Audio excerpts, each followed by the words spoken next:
Kalian tahu? Hari ini Opung Parbela ingin membawakan dua kabar sekaligus. Kabar baik dan juga kabar buruk. Opung Parbela kalau bisa kabar buruknya dulu ah. Biar enak nanti kedengaran ujungnya.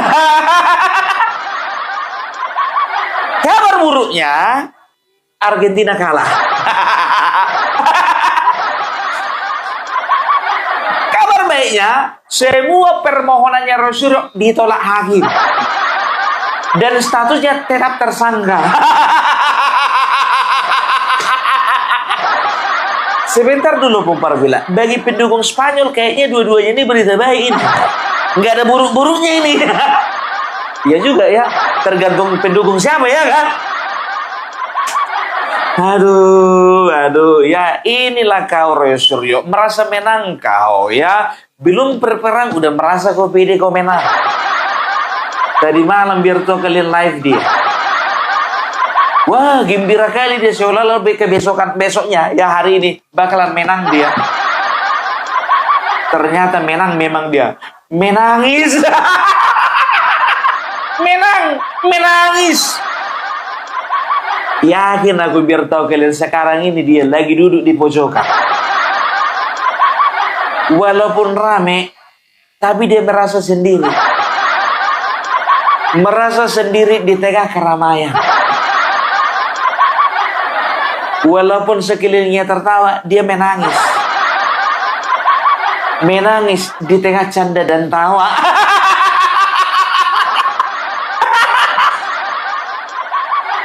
Sambil ngusap-ngusap air mata dia kan.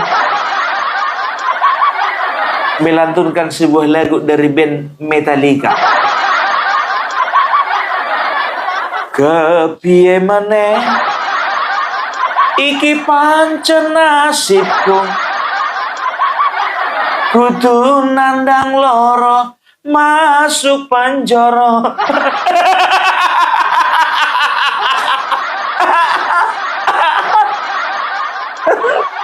Gelisah dia bah. Gelisah biar tahu kalian. Remuk ati iki yen eling jaksane. Orang ngiro jebul lamis wae. Hancur hatiku nelongso. Ke opo salah awakku iki, kowe nganti tega mblenjani janji. Opo mergo ijazah S3 ku iki.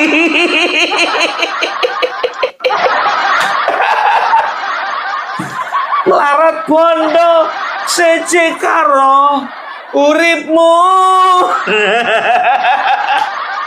Bayangkan kalian biar tahu kalian lagi susah hatinya itu sekarang.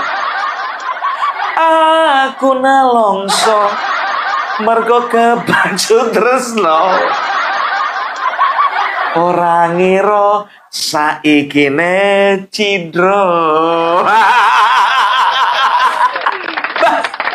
Kalian kira cuma Opung Parbela yang jadi fansnya Didi Kempot. Dia juga ini sobat ambiar ini. Kalian tanya sama Rosario, kenal sama Didi Kempot? Kenal ya. Tapi minta maaf kepada keluarga Didi Kempot. Aku menyanyikan lagu-lagu Didi Kempot bukan ingin merusak lagu, tapi karena kebanggaanku terhadap karya-karya beliau. Kalaupun ada plesetan-plesetan, mohon dimaafkan. Aduh, galau ya. Hancur hatiku yang mengenang hakim. Kemarin biar tahu kalian Pak Hakim jadi puji-puji waktu pra-peradilan pertama. Coba dulu pra-peradilan kedua ini, berani nggak dia maki-maki hakim?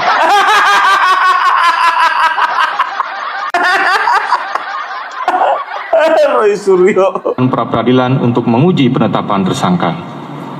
Hakim berpendapat bahwa sikap pemohon ini adalah bentuk pengabaian hak hukum yang secara sadar dilakukannya dan sekaligus menunjukkan kesiapan pemohon untuk membela diri dalam pemeriksaan pokok perkara. Menimbang bahwa sidang pemeriksaan pokok perkara merupakan forum yang lebih tinggi kualitasnya untuk menguji bukti-bukti yang dimiliki oleh penyidik yang telah dianggap lengkap dan layak untuk dilakukan penuntutan oleh penuntut umum. Menimbang bahwa kepentingan hukum kedua belah pihak, yakni pemohon dan pelapor, sesungguhnya telah bertemu dengan telah terbukanya forum pemeriksaan pokok perkara. Pemohon seharusnya menggunakan forum itu untuk mengajukan segala argumentasi hukum terkait ketentuan pidana yang didakwakan atau hal-hal lain yang terkait dengan syarat formil dan material surat dakwaan dan untuk menguji alat bukti. Itu dia. Harusnya menggunakan argumentasi bukan di pra-peradilan, di perkara pokok. Sidang perkara pokok. Walaupun yang namanya Tifa itu perempuan, ternyata dia lebih jantan daripada Roy Suryo. Walaupun dia nggak punya telur.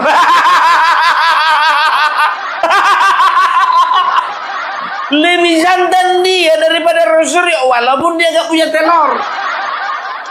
Sebentar dulu Bung Parabela, maksudmu apa?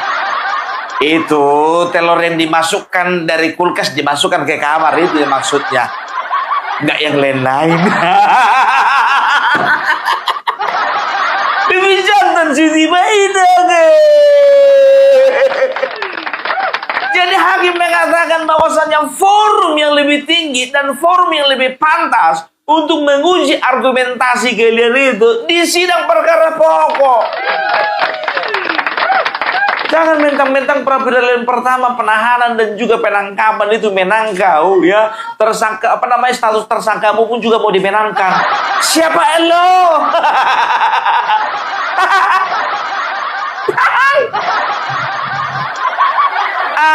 Aku nelongso. Mergo kebaca. Yang diajukan turut termohon maupun yang diajukan pemohon P10, P13 sampai dengan P21.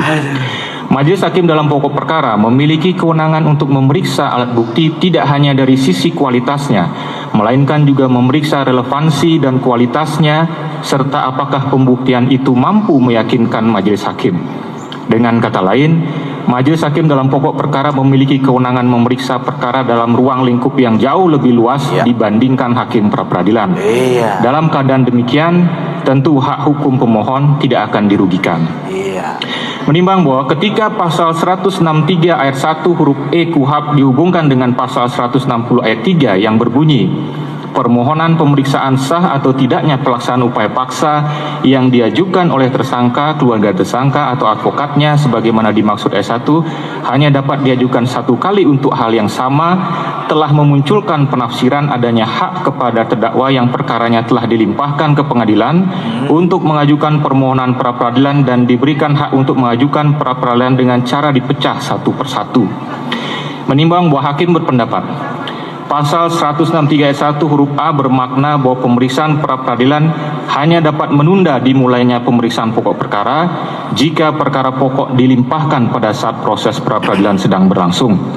Namun jika pokok perkara telah dilimpahkan ke pengadilan, baru kemudian permohonan pra-peradilan diajukan satu persatu menggunakan pasal 160 ayat 3, maka hal itu harus dianggap sebagai penyalahgunaan prosedur hukum. Mana pengacaranya yang bilang katanya bisa peradilan berkali-kali, pra-peradilan berkali-kali? Penyalahgunaan. Ayo coba tolong dimaki-maki dulu itu hakimnya itu. Ayo, yuk dimaki yuk.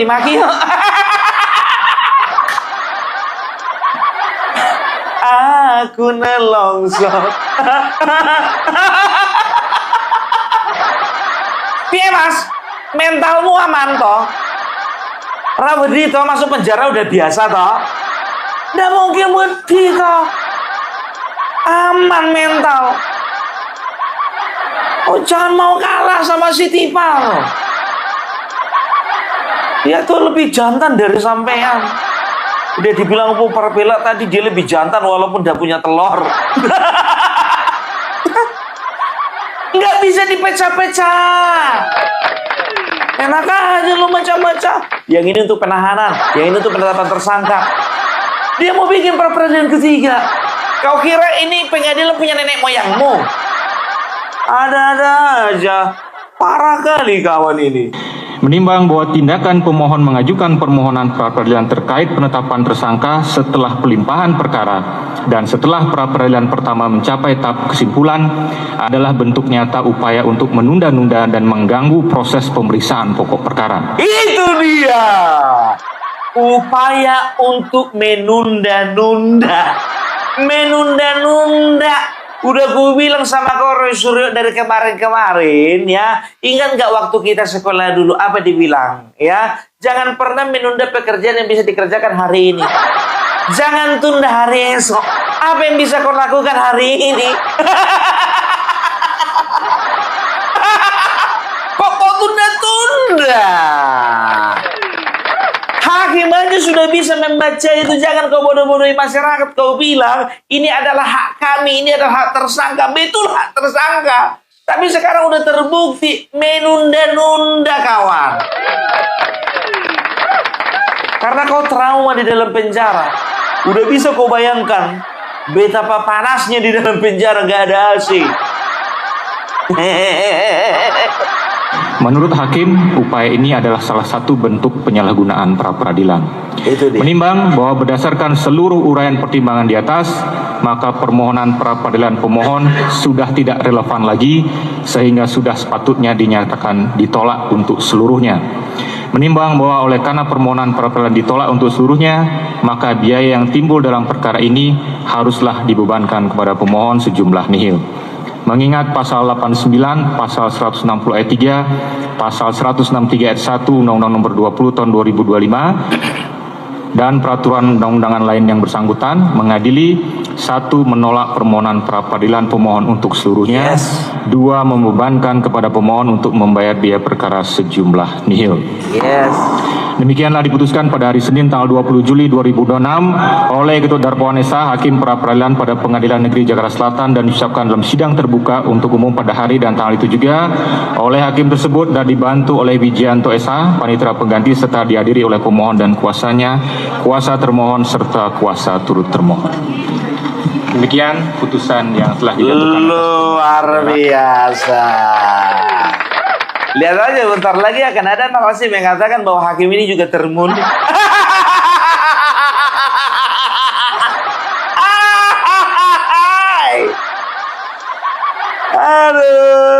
Aduh, tepuk tangan dulu untuk Bapak Hakim. Terima kasih banyak. Walaupun pada pra-peradilan pertama Bapak Hakim memutuskan ya bahwasanya ya Roy Suryo memenangkan perkara atau memenangkan permohonan, tapi tidak semuanya ya. Kami tetap gak kecewa waktu itu. Apalagi sekarang ya, ketika Bapak Hakim menetapkan bahwasannya Roy Suryo permintaannya ditolak, kami juga gak kecewa Pak. Nggak ada kecewa kami Pak. Tenang aja Bapak, kami gak kecewa kok. Yang sebelah sana Pak yang kecewa Pak. Sampai di luar ruang persidangan setelah sidang, biar tahu kalian ngamuk-ngamuk ada mama. Mama ngamuk-ngamuk biar tahu. Kita lihat. Dah. Di negara Konoha ini. Lawan. Sampai langit akan runtuh.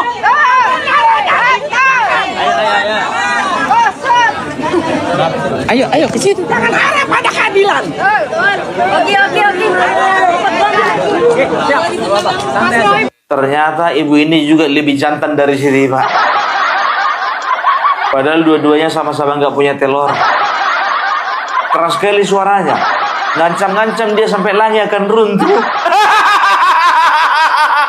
Ini Konoha. Kemarin waktu Suryo menang, apa dia bilang? Alhamdulillah, Allahu Akbar, takbir. Sekarang dibilang ini negara Konoha. Sampai kapanpun gak ada keadilan. Keadilan itu bagi kalian hanya terjadi ketika apa yang kalian tuntut itu bisa dikabulkan. Kau kira negara ini punya Bunda Mary?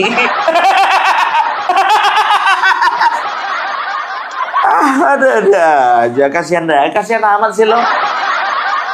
Setelah tersangka, naik menjadi apa? Terdakwa. Kau juga kau dimasukkan ke dalam persidangan, Riz Roy. Udah duluan siapa sih tiba kan? Kemananya? Kayak mananya itu ya? Percuma lah peradilan. Kau juga ikut sirang kau. Tahu kalian? Yakin aku, ya yakin ya, saya yakin ya. Ketika permohonannya ditolak, ya, aku yakin bukan kubu Bapak Joko Widodo yang paling senang, bukan juga si Rismon yang paling senang, bukan. Tahu kalian siapa? Ahmad Kosinudin.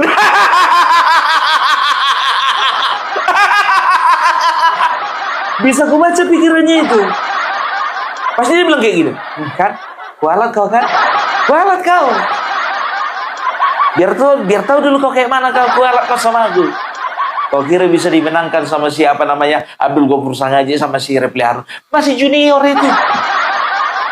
Jangan gara-gara muka kau pandang gara-gara lebih ganteng orang itu jadi lebih ahli orang itu dari aku. Bah, aku lebih senior.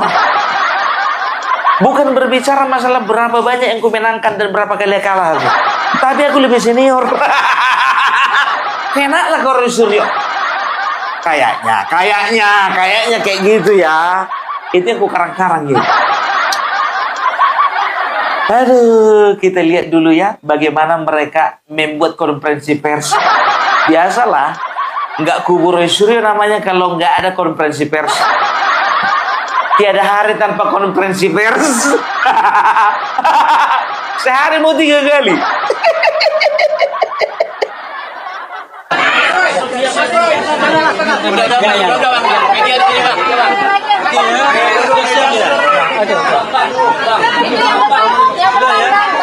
Assalamualaikum warahmatullahi. Sebentar dulu Roy. Kok lesu kali kau? Kenapa kau kurang darah? Padahal bukannya bilang apa aku, ya biar tahu kalian ya. Waktu di dalam ketika hakim menyatakan bahwasanya menolak permohonan Roy Suryo, aku kepengen kali biar tahu kalian mendengar si Roy Suryo teriak begini. Bagus! Bagus! Rupanya nggak berani dia.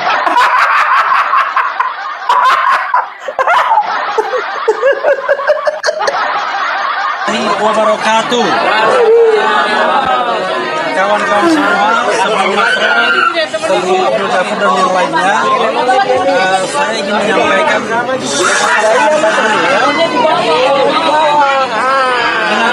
dengarkan bahwa kita baru saja mendengarkan putusan Hakim Tunggal pra Peradilan.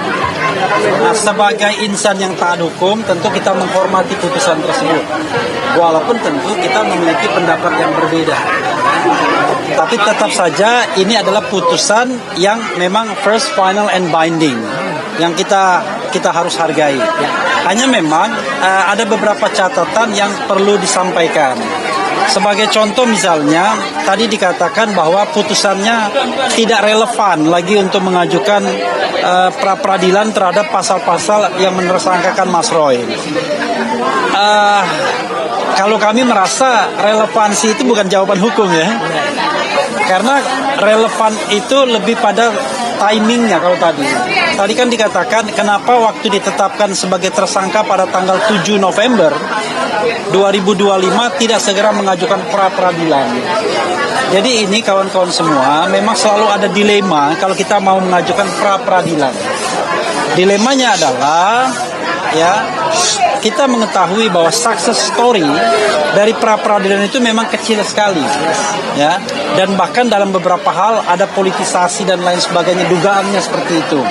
Karena itu pada waktu itu baik Mas Roy maupun Dr. Tifa memberikan benchmarkingnya begini. Kalau beliau ditangkap. Sebentar dulu, aku tanya dulu sama kalian. Kalau memang betul kalian mengatakan ya pendapat kalian bahwasanya success story daripada pra-peradilan itu kecil kali ya. Kenapa pra-peradilan pertama kalian ajukan? Kenapa ujung-ujungnya kalian juga mengajukan pra-peradilan dan menang lagi? Enggak jawaban itu Repli Harun. Nggak jawaban itu sayangku. Apaan alasan seperti itu? Ya, makanya aku bilang, ya hakim sudah mengatakan bahwasanya ketika penetapan tersangka, di situ maunya ya dia juga pra peradilan. Mau ada kemungkinan besar, kemungkinan kecil, sama sekali nggak punya kemungkinan. Yang penting usaha.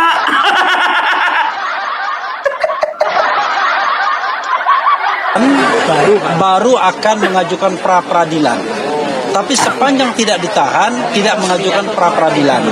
Nah, waktu beliau ditangkap pada tanggal 19 Juni 2026 kemarin dan kemudian bukan dibebaskan, tidak ditahan pada tanggal 22 Juni, itu pra peradilan diajukan di tengah-tengah waktu itu. Ya, di tengah-tengah waktu itu. Hanya memang bedanya adalah Dr. Tifa mencabutnya, Mas Roy meneruskannya karena ada yang namanya public accountability, tanggung jawab publiknya, yaitu untuk menguji bahwa kewenangan itu tidak boleh dilaksanakan secara sewenang-wenang. Maka kemudian terhadap penggeledahan, penangkapan dan penahanan itu diajukan pra peradilan dan alhamdulillah kemudian dikabulkan. Nah, sebagai follow up dari pengabulan tersebut, nanti akan ada pra peradilan terhadap ganti rugi. Jadi ganti rugi ini bukan untuk kepentingan kita. Kalaupun nanti dapat ganti ruginya, kita akan sumbangkan ke yayasan, fakir miskin, anak yatim dan lain sebagainya.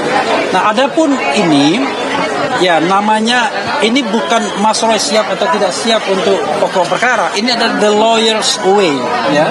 Ini adalah jalan lawyer, jalan kuasa hukum untuk melihat bagaimana kita membela klien kita. Nah, pra peradilan ini yang kemudian diperkuat institusinya melalui KUHAP nomor 20 2025 yang baru ini memberikan peluang bagi kita untuk menguji sesungguhnya dan kemudian menyetop pokok perkara untuk sementara waktu apakah pasal-pasal penersangka itu memenuhi minimal 2 alat bukti atau tidak. Unfortunately, ya, sayangnya hakim tunggal pra peradilan tidak menjawab itu. Mereka menjawab timing, katanya sudah tidak relevan lagi. Padahal yang kita tantang sebenarnya adalah apakah penyidik Polda Metro Jaya memiliki minimal 2 alat bukti untuk menersangkakan Mas Roy menggunakan pasal 32 ayat 1 yang ancaman hukumnya 8 tahun. Selama proses persidangan tidak dijawab sesungguhnya. Bahkan mereka tidak mampu menghadirkan satu saksi pun untuk memperkuat argumen bahwa ada saksi, ada ahli yang sudah dimintai keterangannya sehingga pasal ini bisa digunakan untuk menersangkakan Mas Roy. Nah, itu substansinya. Tapi rupanya hakim pra peradilan buang badan, menyerahkan kepada pengadilan pokok perkara nanti mungkin di PN Jakarta Timur agar bisa kemudian katanya memeriksa kualitas dan yang lainnya jauh lebih katakanlah lebih lebar kesempatannya. Padahal kita tahu bahwa nggak enak loh jadi terdakwa itu kan. Sebentar. Inilah kerja orang ini. Kalau kalah menyalahkan hakim. Kemarin pihak dari Polda Metro Jaya nggak ada tuh menyalahkan hakim. Waktu dinyatakan bahwasanya penahanan dan juga penangkapannya daripada Roy Suryo penggeledahan itu tidak sah secara hukum. Ya, dinyatakan hakim bahwasanya tuntutan atau permohonan daripada Roy Suryo ini dimenangkan oleh Roy Suryo itu nggak ada komentar apa-apa. Tapi kalian tengoklah cara orang ini, siapapun mereka kan protes. Yang pokoknya ya siapapun, mau hakim, mau jaksa, mau pengacara, mau Bapak Joko Widodo, mau Bapak Prabowo, siapapun, termasuk kalaupun ada malaikat, kalau nggak sesuai dengan mereka, ya maka mereka akan bantah itu. Kebiasaan orang ini begitu. Kan begitu. Kita lanjut. Ya, jangan kelamaan kau ngomong kau. Kepengen kali kami suruh yang ngomong. Kau aja yang ngomong.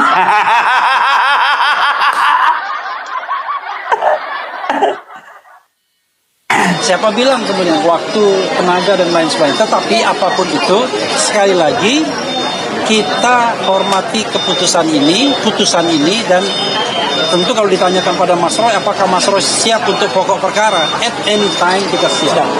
Ya, ini adalah the lawyer's way untuk mencari jalan agar kemudian Mas Roy ringan, ya.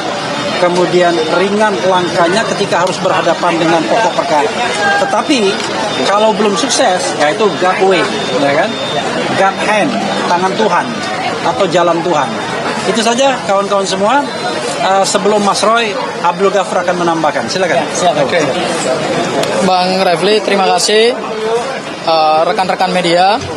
Jadi hari ini telah dibacakan putusan pra-peradilan yang kedua untuk permohonan kami terkait dengan penetapan tersangka menggunakan pasal 32 yang kami uji adalah bukti permulaan yang cukup. Dan apa yang dibacakan oleh hakim pra-peradilan tadi sesungguhnya adalah sesuatu yang harus kami hargai. Siapapun tunduk kepada putusan pengadilan karena berlaku dua asas. Asas pertama adalah asas ius curianovic, yaitu hakim dalam memutuskan perkara tentu hakim dianggap tahu hukum. Dan yang kedua adalah asas res judicata pro varite habetur, bahwa hakim memutuskan suatu perkara itu benar adanya sepanjang tidak dibatalkan oleh putusan pengadilan yang lebih tinggi. Dan ciri khas dari putusan pra-peradilan adalah final and binding. Tidak bisa dilakukan upaya hukum, banding maupun kasasi di tingkat pengadilan yang lebih tinggi. Oleh karena itu, kami sebagai lawyer dari Mas Roy, ada Bang RH dan teman-teman yang lain, ada Pak Bang Ristan, ada Pak Yasena, ada Mbak Soraya, kemudian ada Mbak JJ, ada Mbak Najmi, ya, kemudian ada yang lain, ya, bahwa apa yang telah diputuskan tersebut tentu sesuatu yang telah menjadi putusan pengadilan, sehingga itu yang yang terjadi sekarang. Pertanyaan kita selanjutnya adalah apakah putusan ini telah mencerminkan suatu nilai dari suatu kebenaran hukum dan suatu keadilan hukum. Saya kira putusan pengadilan itu tidak selalu mencerminkan hal yang sebenar-benarnya. Sekarang kok ngomong begitu kak? Apa yang diputuskan oleh pengadilan bukan itu yang kadang-kadang bukan itu yang sebenar-sebenarnya. Itu bukan sebenar-sebenarnya. Bukan itu keputusan yang sebenarnya.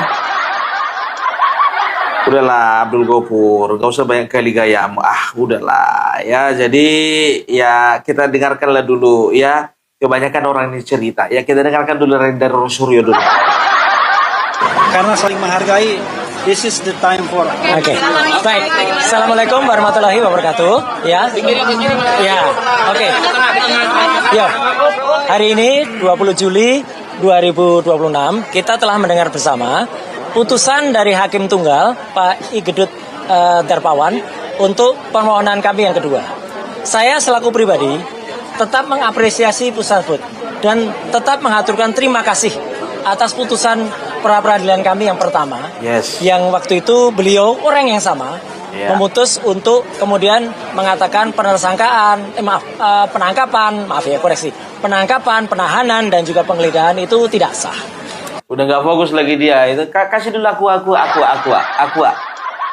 Kayaknya kurang cairan kawan ini. Kasih dulu aku. Kasih dulu aku, kurang cairan ini. Nggak fokus dia. Lanjut mas, lanjut. Dan hari ini beliau memutuskan bahwa penersangkaan dengan pasal 32 Undang-Undang ITE itu dikatakan tidak dapat diterima karena masalah timing, karena masalah waktu. Kita sudah mendengar semua pertimbangan dari kuasa-kuasa hukum saya. Ini ada pertimbangan yang berbeda. Kalau dulu mungkin beliau melihat secara komprehensif, ya, secara semuanya. Sekarang hanya melihat waktu saja. Karena melihat waktu bahwa tadi dikatakan oleh Hakim Tunggal bahwa waktunya sebenarnya sudah diberikan kesempatan.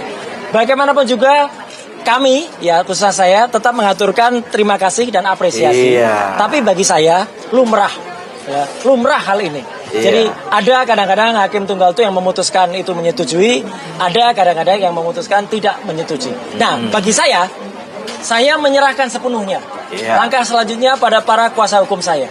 Mas Refli, Mas Abdul Ghafar Sangaji, Bu Soraya, Mas Tristan, kemudian Pak Yasena dan lain sebagainya. Ya. Ahmad Kozinudin enggak? Saya menyerahkan sepenuhnya. Apakah kemudian mau lanjut dengan pra-peradilan yang keempat?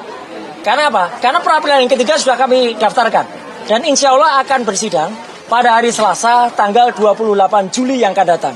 Dengan materi adalah ganti rugi atas putusan pra peradilan yang pertama. Nah ini kita bisa uji nanti. Berapa lah minta ganti rugi nih ya? Mudah-mudahan disanggupi. Katanya sih untuk anak yatim dan juga panti asuhan ya. Gak apa-apa sih. Gak apa-apa. Kalau memang ke situ tujuannya, asal jangan salah alamat aja.